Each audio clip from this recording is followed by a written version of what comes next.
What's up everyone, Erica here, and I'm back today with another video for you.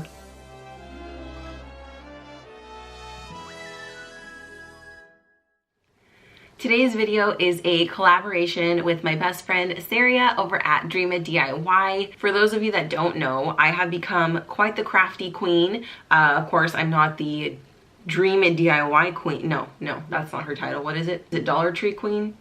I don't know. Saria is the queen of something. Queen of crafts, sure. I have so enjoyed kind of like crafting alongside with Saria. It's been so much fun. We have done quite a few craft collaborations in the past, so I will leave a playlist of me doing crafts. I do have some videos using my die cut machine. I do have a Cricut, but you can go ahead and, browse at your leisure. For today's video, Saria and I thought it would be a lot of fun to create some Valentine's Day love-inspired crafts for you, if you will. Valentine's Day is right around the corner. I know that Saria and I are big fans of decorating for Valentine's Day. It's just so much fun. So we had a lot of fun putting together these crafts for you. We came up with 3 simple, super easy to do DIYs for you to spruce up any part of your house and just make it a little more festive for this special holiday. Saria and I are both huge fans of the artwork by Kinkade. We always have his planners, his calendars, that kind of thing.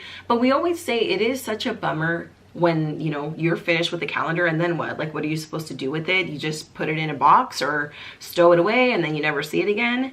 No. We want to keep looking at his beautiful art and keep it on display for as long as we possibly can. So in this video, we are going to be showing you how to repurpose your beautiful Kinkade planners or calendars or whatever else Kinkade you have. Obviously not like a canvas painting. Don't cut up your canvas painting to do the following crafts. We do not advise that, okay? So let that be known. Don't forget to head over to Saria's channel to check out what she has done. They're gonna be amazing. I haven't even seen what Saria's created, but I know, we all know it's gonna be great. So don't forget to head over to her channel once you're done watching this to see what she created herself. Let's go ahead and get on into it. The first craft I'm going to be sharing with you guys today is a craft inspired by my daughter Juliana's personal favorite at the moment, and that is Lady and the Tramp.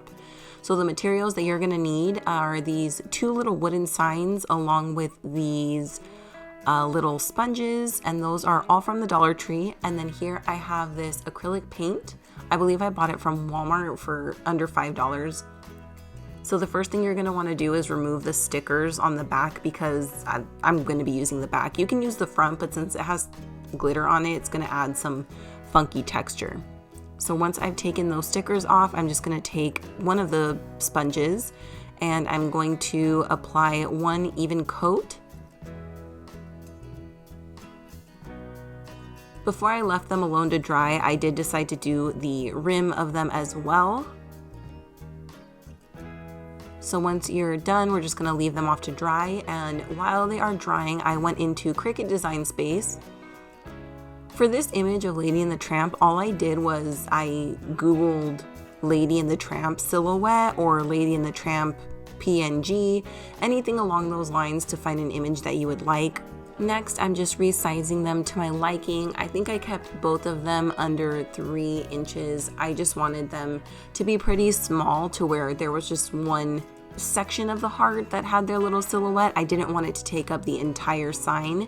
So that's what you'll see me doing here, just adjusting them to my liking until I click make it.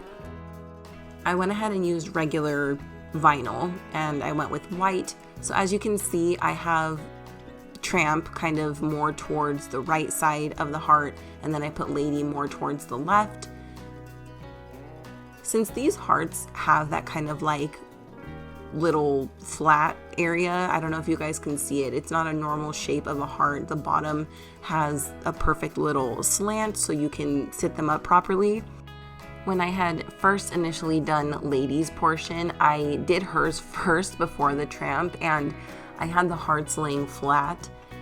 I positioned her to be lined up with the center of the bottom of the heart, if that makes sense. And it was just off because when I stood the sign up, obviously I'm putting it on that little slant and it just looked super funky. So I guess I'm just trying to tell you guys, just if you're gonna work with these, make sure you are paying attention because when I stood them up, it just looked super dumb. So I had to peel her off, and here I'm doing it again. You guys have probably seen me do this song and dance multiple times, just using my scraping tool to make sure that the vinyl is adhered to my transfer tape. I'm then going to remove the backing and then apply this directly to the heart where it looks appropriate. Once I have the decal laying exactly where I want it, I will again go ahead and scrape down the vinyl onto the sign just to make sure it's nice and flat, getting rid of any of those air pockets, and then I will lift up the transfer tape. If you guys have been with me since Vlogmas, you might have seen my DIY Buddy the Elf spaghetti ornament. It was kind of a fail actually, but I ended up using this kind of cream colored yarn to use as his spaghetti in the ornament, so I thought it would be a fun idea to kind of use it as the spaghetti scene for Lady and the Tramp. So here I'm trying to kind of turn the yarn because it looked, I don't know, it looked funky. It didn't really look like spaghetti. I think maybe because the decals were smaller than what I had anticipated, so it looked like a huge thick piece of spaghetti. I kind of wish I would have just left it with the plain silhouettes without adding this yarn as the spaghetti, but you know, hindsight's 2020, so I will obviously leave it up to you guys what you would like to do with it if you are going to recreate this craft. But just know, I mean, this yarn was a little bit too thick for what I had in mind, but you know, I still think it looks really cute. The very last step I decided to do for this craft was add a little dollop of hot glue just to make a little loop-de-loo in the center of the spaghetti. And here is how I have it displayed. Here I have another little cutout of one of my Thomas Kinkade prints of Lady and the Tramp here on my Valentine's display. And if you guys stay tuned towards the end of the video, I will be giving you kind of an overview of my Valentine's Day bookshelf. But moving on to the next craft, here are the materials you're gonna need. This little wooden heart is from the Dollar Tree. We're gonna need some scissors, Mod Podge, and a brush and your hot glue. For those of you that don't know, I am super into Cinderella these days. I don't know what came over me or what changed it, but I am super on a Cinderella kick right now. So all I'm doing is centering the wooden heart, and then I'm just gonna trace it along with the Sharpie and cut it out. It's really as simple as that, you guys. I didn't show myself doing this, but I really just flipped the picture upside down under the wooden heart and just punctured the holes where the string was before. And all I'm doing is laying the picture flat so it's nice and lined up with the little holes and just gluing it down. Here are the three options I went with, or that I had on hand for, you know, to reapply the little string. I decided to go with the same kind of jute twine that was provided before. I just like the little rustic look it gave. It really is as simple as that. Here I'm giving you guys a couple of options or showing you where I've displayed it. Here was in our entryway, here it is in our office. I also am showing you guys in our bedroom. I have two of my most favorite Cinderella collectibles displayed, so I thought it would be beautiful here. But where the sign ended up is in my daughter Juliana's playroom. So I did show you guys that we got her this little kitchenette for Christmas. So I have a little command hook on it to hang up her little apron and her little play kitchen stuff. But I just thought it would look so cute here for, obviously, you know, for Valentine's Day. So she loved it. The moment she walked in and saw it, she was so excited to see it. Along with the next craft that I have to show you guys, which is this Mickey and Minnie Thomas Kinkade banner. In the previous craft, I showed you guys how I did it with my calendar, but here I'm using my little mini planner that I got for Christmas 2 years ago. So here all I'm doing is flipping through all of the art and pulling out what I love. I'm showing you guys that one because it was so freaking cute, literally Mickey and Minnie and Donald and Daisy roaming around in Paris together. So all I'm doing is taking my paper cutter, whatever you want to call it, and kind of cutting off the ripped edges just to make my life a little easier when I'm putting it on my Cricut mat. In Cricut Design Space, I'm going to head over to the left and click Image. I'm going to type in the word banner, and I am going to narrow my search to find all of the free items. This is the banner that, like the little template that I use all the time. Once I've inserted the banner, the next thing I'm going to do is go to the bottom right and click Contour. I'm gonna remove these two little slits that come pre-etched like in the banner. So all you do is click on them, click the X, and that should get rid of them. I personally like to create my own slots for the banner, you know, like where we're gonna string the string through the banner. So all I do is I go to the shapes function on the left, and I'm going to resize the circle all the way to where it will fit. Okay, so I'm gonna show you guys how OCD I get about this. There must be an easier way to go about this, but I'm gonna show you what I do. So if you can see here, there's a cross that's in the middle of the circle. All I do is I check where it's lined up with the chart, I guess, of Cricut Design Space. It's 3 lines in or 3 down, whatever. I do the same thing. I match it up exactly the same with the circle on the other side. I know that you can align them and do other things, but this is just like my OCD in hyperdrive of how to make sure they're nice and aligned. And once I have them aligned the way that I want to, all I'm gonna do is highlight over the circle and the banner. Then I'm gonna go down to the bottom right and click slice, and that will, you know, cut the holes, or when you cut the banner on your Cricut, it will create the holes for you. So I just copy and pasted, I duplicated this banner 8 times.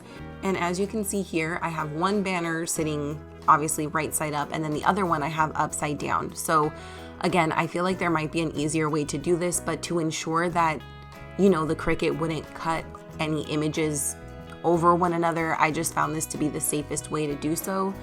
To ensure that the Cricut would cut the image exactly how I wanted, I'm just showing you guys that I did have to cut off a little more than what I had originally shown you. And this is just to remind you that definitely leave the prints, one sitting right side up and the next, you know, upside down. So from the ribbon I showed you earlier, this is the one I decided to go with, and all that's left to do is to string the banners through. Obviously make the string as short or as long as you see fit. I did end up tying the end knots into little loopholes just in case I was gonna hang it on any tacks or anything like that. But once you've got it all stringed along, this is it here. I have it hung up right above Juliana's little art desk. She loved it so much, you guys. She woke up from her nap and went straight to it and was looking at each picture. I love that this brings a little bit of like Valentine's Day magic to her playroom. This is definitely something that I want to do, like decorate her space seasonally for sure. So let me know if this is something that you guys like. I can definitely make this a segment and share it with you guys how I decorate her playroom for each holiday. Now to give you guys a quick little overview of our Valentine's Day display, this is JD's workspace. So from here is all of his little Funkos, but moving on, these are some of my favorite couples leading to, I guess you would call this like JD in my corner.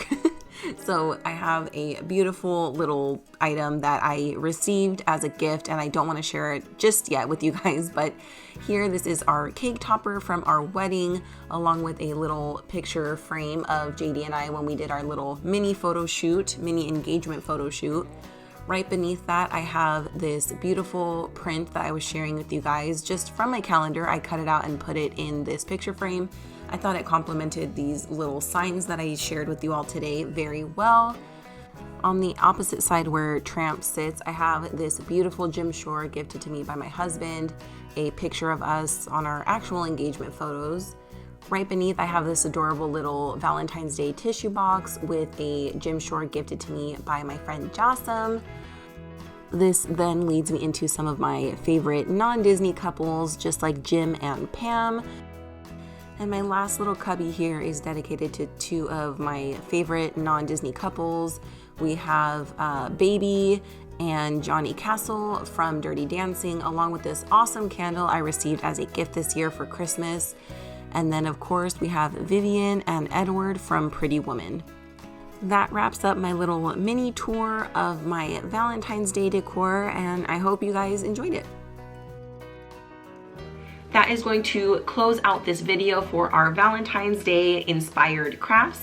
I so enjoyed collaborating with Sarah and just kind of getting our creative juices flowing for the new year, and there's just so much freshness, so much to look forward to, and we're just feeling optimistic in this time. that we're in. Is that weird? Is that a weird thing to say? I don't know. If you enjoyed this video, please don't forget to give it a big thumbs up. And you know, if you're here and you know it's giving you the option to subscribe, like it doesn't say subscribed. So like if you haven't subscribed to me, why did I need to go on for so long about that? If you haven't subscribed to my channel, I would so appreciate it if you did so. I do all kinds of different content here on my channel. I do a lot of content involving my daughter. She is 2.5. I do DIYs, some makeup transformations into some of my favorite celebrities. I do Disneyland content when the parks are open. So if any of that is of interest to you, please be sure you subscribe, stick around so you don't miss out on any new content. Friendly reminder, don't forget to check out Saria's video. You're not gonna wanna miss it. But for now, I wanna thank you for taking time out of your day to watch this video, and I hope to see you back again for the next one. Bye.